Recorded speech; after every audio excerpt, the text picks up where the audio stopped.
He looked me dead in the eyes and said, "If you're not happy here, the door's right there." What he didn't know was that I had already found the key to burn the whole place down. 7 years. That's how long I gave to that company. 7 years of late nights, skipped vacations and weekends blurred into spreadsheets and strategy decks. It wasn't just a name on the org chart.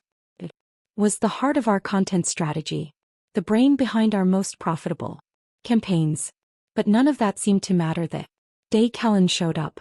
He was the kind of man who made people shrink when he walked into a room. Expensive suits, empty charm, and an ego big enough to require its own office. The new VP of Operations, a corporate fixer, they said. What they didn't say was that he was also a tyrant with a polished smile and a habit of treating people like disposable tools. The first time I met him, he didn't shake my hand, just looked me up and down and said, "You're Amanda. Thought you'd be taller." Laughed it off. Big mistake. Callan moved fast. Within 2 weeks, 3 team leads were gone. Budget cuts, policy changes, endless meetings about efficiency. But what he really wanted was control. Total unquestioned control. And I was the one person he couldn't quite get a handle on. See, I didn't kiss up. I asked hard questions in meetings. I defended my team when he tried to gut our projects. And most dangerous of all, I had relationships. Real ones. Clients who called me directly, execs who respected my voice, teammates who followed my lead over his. That made me a threat. The tension built slowly like water under pressure. Passive-aggressive comments in meetings, excluding me from decisions, undermining me in front of junior staff. He was trying to chip away at me bit by bit, but I stayed.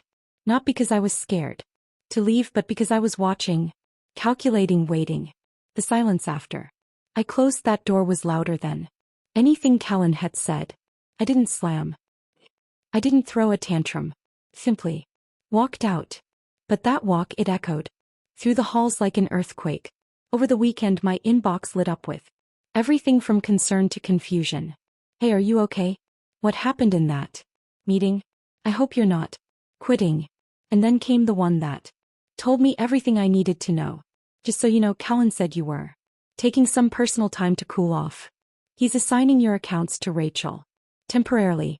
Rachel, the fresh-faced assistant Callan promoted after 2 weeks of knowing her. The same one who couldn't tell a CPM from a CTR but laughed at all his jokes and called him Cal. I didn't respond. Not yet.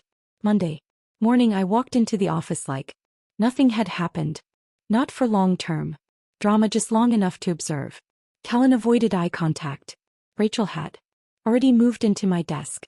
My access to the campaign dashboard revoked. My calendar cleared. No meetings, no responsibilities. No one said it out loud, but I had been quietly erased. And still no official word, no meeting with. Sure, no email from Callan, just silence. Like they were waiting for me to give up, to slink away quietly. But I don't slink.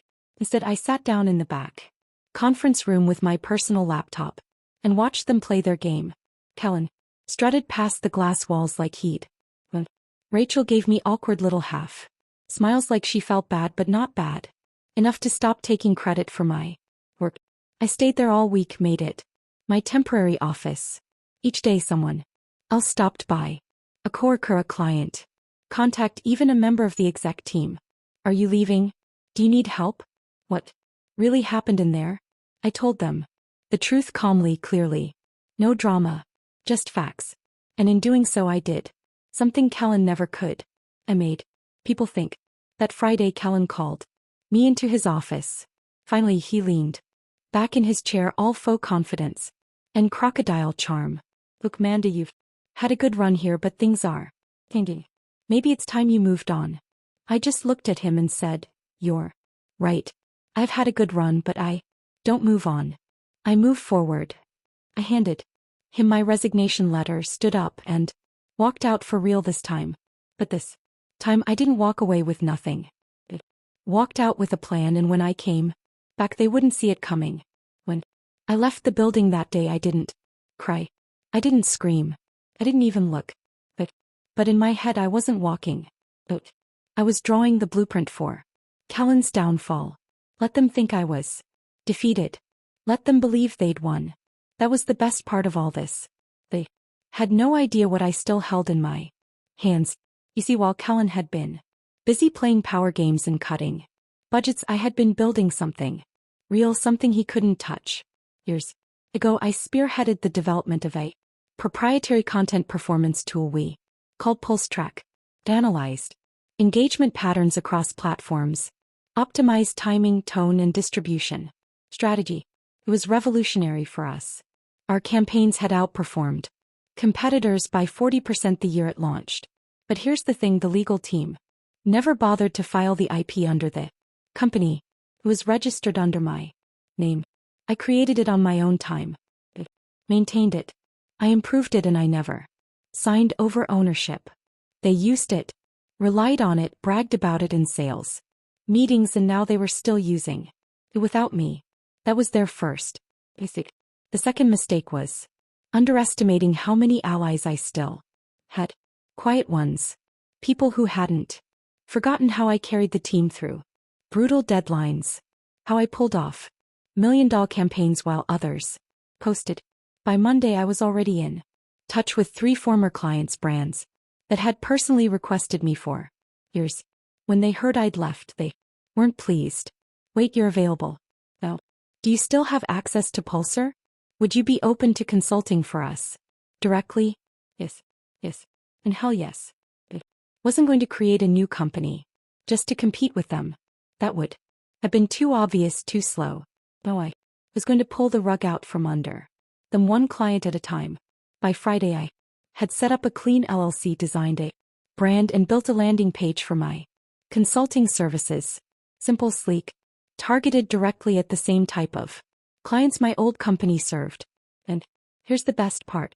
Every piece of data I used to fine-tune my strategy came from PulseTrack. My PulseTrack tool they were still using illegally. It gave them 1 week. 1 week of silence. 1 week to come to their senses. A week to realize they couldn't run my system without me. They didn't. Instead, Callan doubled down.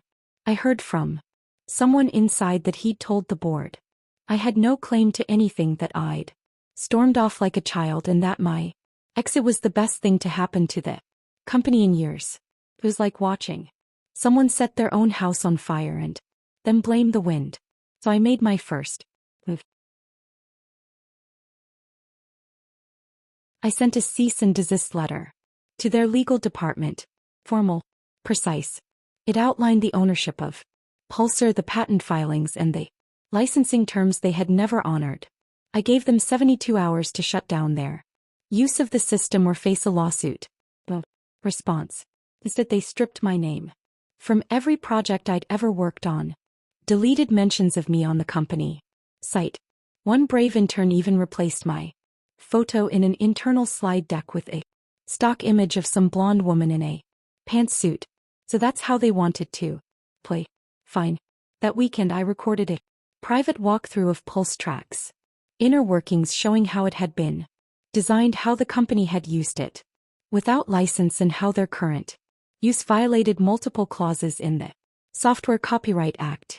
I uploaded the video to a secure link watermarked with timestamps. Then I shared it with 2 people.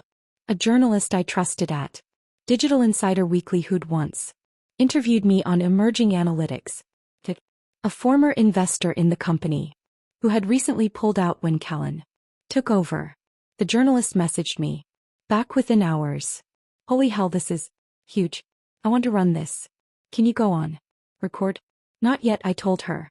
The investor didn't reply, but the next morning I got word from someone inside. An emergency board meeting had been scheduled for Monday.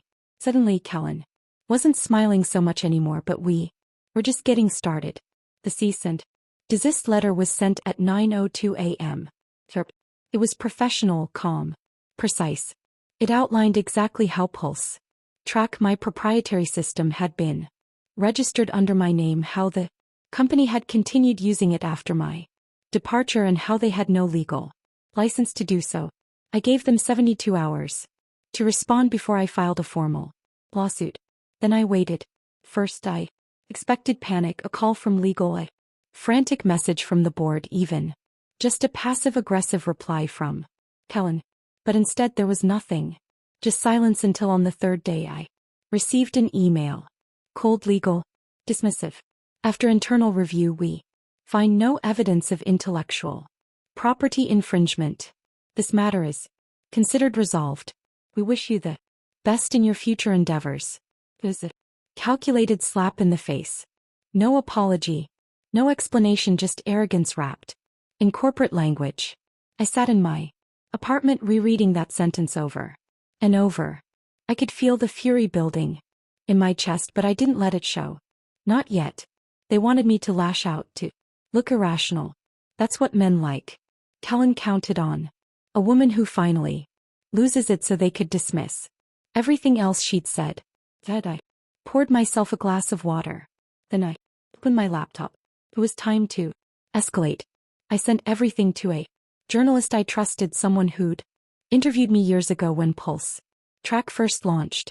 Along with the code comparisons, I included my patents, the original design notes, and Jenna's evidence. The email thread where Kellen instructed his team to recreate my work. The Zoom call clip where he laughed and said she walked away. No one's going to dig into it. The journalist didn't even wait 24 hours. The next morning her article hit Digital Insider Weekly with the headline, "Ex-employee accuses media firm of IP theft," and she brought receipts. It spread like wildfire. Screenshots, snippets of code, internal memos. My name trended across LinkedIn, Reddit, Twitter. Colleagues messaged me privately expressing shock and support. Some even began resharing the article, saying they'd always known something was. But not everyone was on my side. The trolls came fast. He's just bitter. If she really owned it, why wait this long? Another emotional meltdown over nothing. And worse, Kellen responded. He posted a polished statement on his LinkedIn page. In times of success, people will try to tear you down. We stand by our work and the amazing team who helped build it. Integrity always wins. The post racked up hundreds of likes in hours. His followers called him graceful, stoic, a real leader. And just like that, the story began to slip away. The media moved on. The backlash started to feel louder than the facts. I found myself wondering, had I miscalculated? Had I lost? One night I sat alone in my apartment staring at the whiteboard where my strategy was laid out. I had the truth, the proof, the power. But still it felt like nothing had changed until I got a message. No name, just a number. One line. I used to work for them. I have something you need to see. Attached screenshots of invoices, emails, and devlogs. They had paid a third-party developer to clone Pulse Track months before I left. Jenna wasn't the only one. They had built a shadow project under a different name, hoping to pass it off as their own from the start. My hands trembled slightly as I opened each file. Kellen hadn't just lied. He'd planned the theft long before I ever challenged him in that conference room. I took a deep breath. They wanted to play dirty. They were about to learn what it really meant to be outmaneuvered. Because I wasn't falling apart. I was just getting into position. Then came that meeting. Friday afternoon, all hands. Kellen on stage spouting off another hollow vision for the company. I raised a hand, questioned a new policy that would kill one of our most successful campaigns. His jaw tightened. He didn't like that. He didn't answer my question. He didn't even look at the slides. He just stared straight at me and said, "If you're not happy here, the door is right there." Silence. Everyone turned toward me, waiting to see if I'd shrink or stand. I smiled, stood up, picked up my notebook, and walked out of the room without saying a word. But what Kellen didn't realize was that I wasn't walking away. I was just stepping back long enough to. The conference hall was buzzing with anticipation. The NYC Creators Conference was the biggest annual gathering in our industry, an event where ideas were born, reputations were made, and occasionally masks were ripped. I had been booked months ago to speak on the topic of innovation through ethics. Ironically poetic considering what I was about to do. The night before I barely slept. I rehearsed my speech a dozen times, refining every slide, every word, every pause. But I also prepared for something else. The possibility that this would blow up in my face, that no one would care, that I'd be dismissed again as emotional, overreacting, bitter. But when I arrived at the venue that morning, something in the air felt different. The chatter was sharper. The looks were curious. Word had already spread that I was going to address the Pulse track scandal publicly. For the first time, I was the last speaker before lunch. The room was packed not just with tech professionals but media reps, investors, even a few corporate board members I recognized. And there, sitting in the back row like a shadow in a suit, was Kellen. He wasn't scheduled to. He wasn't even listed as an attendee, but he was here. He wanted to see how far I'd go. The host introduced me, reading my bio as if nothing had happened. I walked on stage to polite applause. My heart was pounding, but my face stayed still, controlled, cold. It was done being underestimated. Breath and began. When we talk about innovation in this industry, we often talk about disruption, speed, efficiency. But rarely do we talk about integrity, about ownership, about what happens when ideas are taken not by accident but by design. Quieted. I clicked to the first slide. Pulse track proprietary software patent. 874233X9A. Owner Manda Rain. There were a few gasps. Some heads turned. Kellen didn't move. The next slide showed a side-by-side comparison of the Pulsar code base and the new system my old company had claimed to have built from scratch. Line by line, identical structures, identical language. Then came the emails, screenshots forwarded by Jenna. Internal communications. Discussing recreating Manda's system. Acknowledging her IP claim is a problem. And joking about how she walked away, so it's fair game. I paused for a moment. Then I played the recording. I just need something close enough to what she had. No one's going to dig into it. Walked away. Kellen's voice clear, arrogant, unmistakable. The audience froze. Some whispered. Some stared at their phones, no doubt already tweeting. A woman in the second row covered her mouth. I scanned the crowd. Kellen was no longer in his seat. I continued, my voice even. I left that company with nothing but my dignity and a system I had created from the ground up. I gave them a chance to make it right. They chose instead to erase me. But you can't erase code. You can't erase patents. And you damn sure can't erase the truth. Thunderous applause erupted. This time, it wasn't polite. It was visceral. I left the stage, everything moved fast. The clip of my speech hit social media. Before I even made it to the green room. Within an hour it was trending on LinkedIn, Twitter, and Reddit. Industry influencers reposted it with captions like, "This is what corporate accountability looks like." He didn't just burn the bridge, she built a better one. By the afternoon, Forbes Tech ran a feature. Whistleblower exposes corporate theft. VP implicated in Pulse track scandal. Major outlets followed. Wired, Fast Company, even TechCrunch. The emails, the code, the recording. Undeniable. Kellen wasn't just unethical. He was reckless. But it didn't stop there. An anonymous source from the company leaked internal Slack messages showing how Kellen had intentionally pushed out employees who questioned his decisions. He called one woman too emotional to lead, another dead weight. One of those women had been with the company for over a decade. The board couldn't ignore it any longer. 2 days later, a press release hit the wire. Kellen Rhee has been terminated effective immediately. The company is launching an internal review and has entered into a licensing agreement with the original developer of Pulse. My name was included in the final paragraph, not as a footnote, as a force. That same day my inbox exploded. Former clients wanted to work with me. Former colleagues wanted to join me. University programs asked if I'd come speak to their students about ethics and innovation. And then a notification from LinkedIn, a connection request from Kellen. No message, just the request. I stared at it for a full minute, then closed the app. You would not get the satisfaction of a response. But I wasn't angry. I wasn't even proud. I was focused. Because this wasn't about revenge anymore. This was about reclaiming space, about reminding every woman, every underestimated, overworked, overlooked professional that silence is not the only option. Sometimes walking away isn't surrender. Sometimes it's strategy. And when you come back, you don't knock on the door again. You blow the whole damn building wide open. Kellen's fall was not sudden.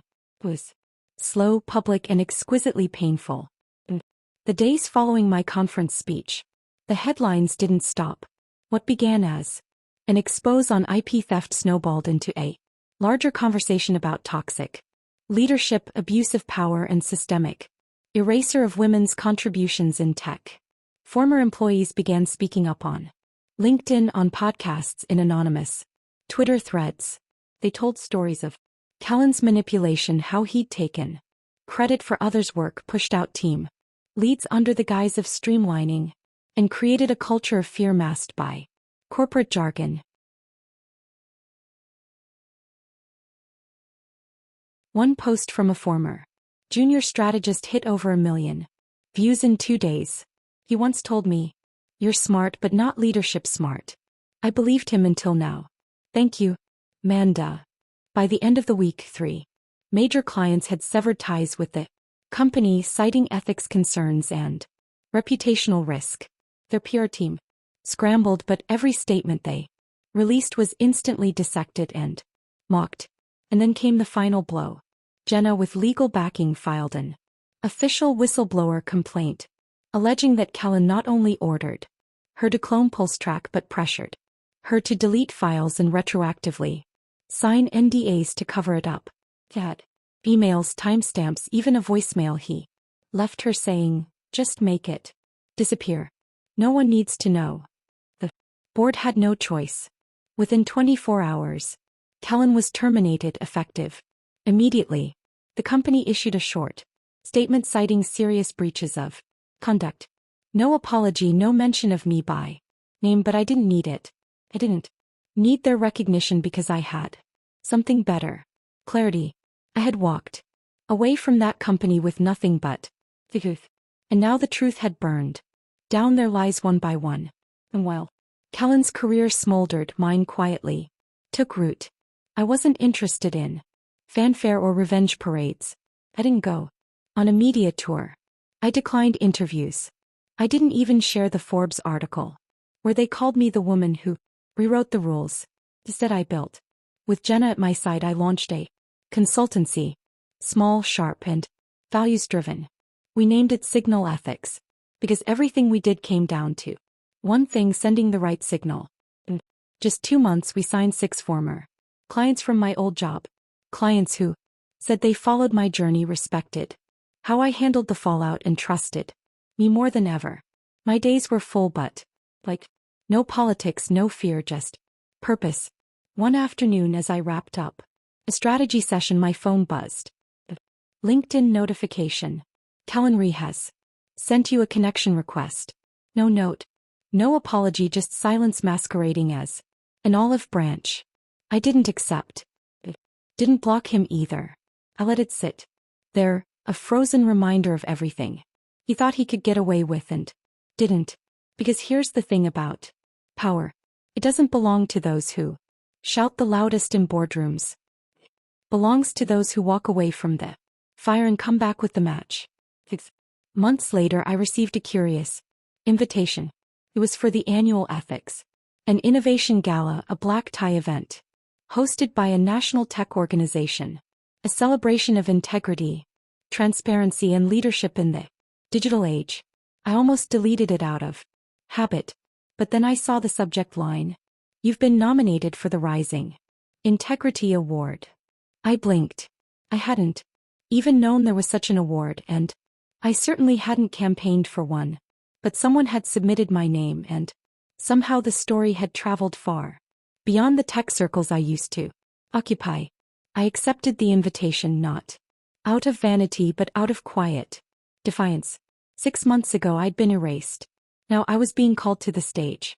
The night of the gala I wore a simple black dress, no designer label, no PR handler, just me standing tall. Jenna came with me, of course. She wore a white pants suit and the calm confidence of someone who had finally stepped into her power.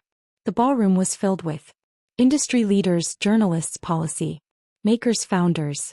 And yet when they announced my name, the applause wasn't just polite. It was personal. People stood up not because I was famous but because they remembered. I walked to the stage and took the mic. My hands were steady. I never set out to be the face of anything. I began. All I wanted was to do good work, build something meaningful and be respected for it. But when you take that kind of intention into a system built on ego, it will try to break you. I paused. They told me the door was open if I didn't like it. So I walked out. What they didn't expect was that I wouldn't stay out, that I'd walk back in, not to reclaim my seat but to flip the table. The room erupted, but I wasn't done. This award is not about me. It's about every person who's been underestimated, sidelined, dismissed, or discredited. Every woman whose idea was stolen, every junior employee who was told to be quiet, every outsider who knew they were right but didn't have the platform to prove it. Another beat of silence. To them I say, you don't need to burn bridges. You need to build better ones, stronger ones, ones they can't cross without your permission. After the ceremony, people came up to shake my hand, ask for advice, share their own stories. A young woman in her 20s stood in line just to say, you made me realize I don't have to take it. I'm quitting my job tomorrow. And I'm starting my own thing. Smiled. Good. Don't just leave. Build something they can't ignore. Later that night, as Jenna and I walked out of the venue, the air crisp and quiet, she nudged me gently. You never asked who nominated you. I looked at her, curious.